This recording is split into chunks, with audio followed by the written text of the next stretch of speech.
Oh yeah, so let's say both parents aren't supportive. Unsupportive? Yeah. Okay. How would the child find Boost? Would you get Well, referred? They get referred from another professional, so somebody's had to have reported this to Police or Children's Aid for anybody to know. And as soon as, so kids get to us from Children's Aid and Police, sometimes from school counselors, like guidance counselors, sometimes from, I don't know, like a social worker at school or a teacher. So we do take referrals from lots of places. If a kid calls us, if the kid finds us on the internet and calls us, we'll take a referral from them. We need certain information to provide service. So we're going to have to get in touch with a police officer or a child protection worker at some point to see if they've been interviewed. If a child calls us first and just discloses to us, I don't think that's ever happened, not in my time, we have to call the Children's Aid Society and report it. So the clients also know when they come here that if they disclose something to us that's previously undisclosed, like they've never told it to anyone, even if they've been interviewed by police and CAS, but they didn't tell that part or they didn't tell that time, and if they tell us, then we're required to report it to Children's Aid. That's our duty to report.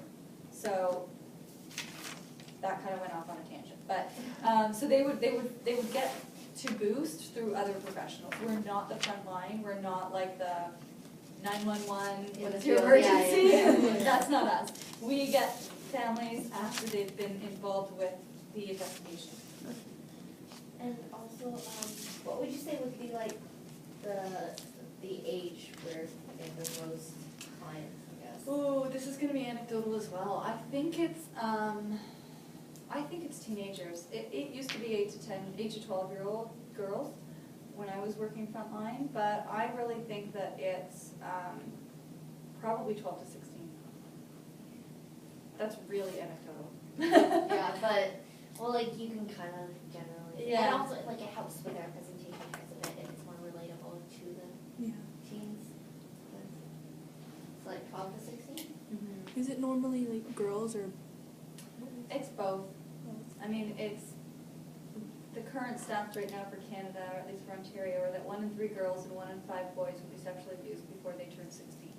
So there's a higher probability of girls. So yeah, we have more girls than boys, but we definitely have lots of boys. Wait, 1 in 3 girls? And 1 in 5. And 1 in 5 boys. Oh, on average. That's average. Okay. I was like, that makes two That of means us 2 of us here. in this room. Well, Okay. that is like, that's the reality, is that, you know, that 1 in 3 girls will experience unwanted sexual touch or attention before they're 16. So that stat always gets people. Yeah.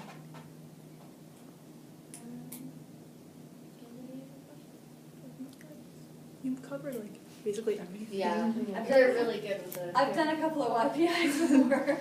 2 years ago, I met with 35 YPI groups in one academic year, from September to June. I met with 35 groups. So, yeah, I wish I had to do a YPI project. I could nail We have it. to do this in French. In French. So, yeah, we gotta convert all these translate it all. notes in French. Oh my god. Yeah. Maybe even voiceovers. Yeah, Yeah. voiceover things. Maybe subtitles. We might So have what subtitles. school are you guys from? Bishop Bishop Allen Allen. Academy. I didn't know. Is it a French immersion school or is it? There's It's French immersion, French extended, pre-AP, Oh. and then a gifted, like it's added, it's a Catholic school. Uh-huh. My word. So, I think So do you it's guys take other classes in French? Like your Yeah, Yeah, like history, geography, religion. well, civics and careers in French. Religion. And religions in French. So is it difficult for you to write a paper in French? Or are you like pretty like? Well, like they don't make us write history essays because we're French. So we don't have to write history essays or essays unless we're in French. Huh. But it's still like it's a challenge sometimes. Yeah. All right. Well, good luck. Yeah. So what I'd like to do is I'll go and see if we have any, so I can take you downstairs and show you the CYAC as long as there's no investigations. Okay. So I'm gonna call downstairs and then check around here to see if there's clients. If there's clients, we can't go into the space. Yeah. If there's not, then, but there's some common spaces I can show you as long, again, that there's no clients. So sit tight. And I- Okay.